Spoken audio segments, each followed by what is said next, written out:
Rail मंत्री अश्विनी वैष्णव ने पश्चिम बंगाल सचिवालय वंदना में उच्च स्तरीय बैठक के दौरान राज्य में रेलवे और मेट्रो परियोजनाओं को लेकर बड़े ऐलान किए। उन्होंने बताया कि अगले 4-5 वर्षों में कोलकाता मेट्रो नेटवर्क में 60 नई पीढ़ी की ट्रेनें जोड़ी जाएंगी और इससे मेट्रो सेवाएं अधिक आधुनिक और तेज होंगी। केंद्र सरकार पूर्वोत्तर और पश्चिम बंगाल में रेलवे नेटवर्क को बढ़ाने के लिए बेहद महत्वपूर्ण कदम उठा रही है। रेल मंत्री अश्विनी वैष्णव ने कहा कि पश्चिम बंगाल के लिए बुलेट ट्रेन परियोजना की घोषणा की गई है। अश्विनी वैष्णव ने बताया कि पश्चिम बंगाल के लिए बुलेट ट्रेन का मोदी जी ने संकल्प लिया है। यह ट्रेन दिल्ली, लखनऊ, वाराणसी, पटना होते हुए सिलीगुड़ी को कनेक्ट करेगी। दिल्ली से सिलीगुड़ी की यात्रा मात्र 6 घंटे में पूरी होगी, जो कि बेहद लाभकारी होगा। इसके अलावा पश्चिम बंगाल सरकार का पूर्ण आश्वासन उन्होंने दिया है। साथ ही उन्होंने कहा कि लंबित एनओसी प्राप्त होने की दिशा में प्रगति हुई है।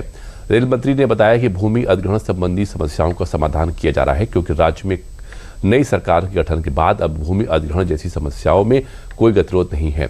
रेलवे परियोजनाओं पर कार्यों में तेजी लाने पर जोर दिया जा रहा है। केंद्र और राज्य के समन्वय से कार्य और तेज होगा, जैसा कि उन्होंने विश्वास जताया, क्योंकि इससे पहले कि टीएमसी सरकार केंद्र के अनेक परियोजनाओं और योजनाओं को वहां पर लागू नहीं कर रही थी। कोलकाता मेट्रो के लिए नेक्स्ट जनरेशन ट्रेनों की शुरुआत की भी घोषणा रेल मंत्री ने की। उन्होंने कहा कि अगले 5 वर्षों में 60 नई नेक्स्ट जनरेशन ट्रेन मिलेगी।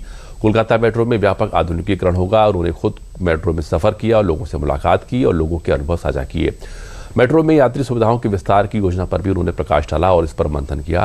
राज्य सरकार से बातचीत की। East to west dedicated freight corridor के विकास पर उन्होंने जोर दिया, जो कि दोनों देशों के हिस्सों को जोड़ेगी। डाकुनी से सूरत तक ये डेडिकेटेड फ्रेट कॉरिडोर होगा, जो कि पश्चिम बंगाल से गुजरात को जोड़ने के लिए आर्थिक गतिविधियों को बढ़ावा देने में काफी मददगार साबित होगा।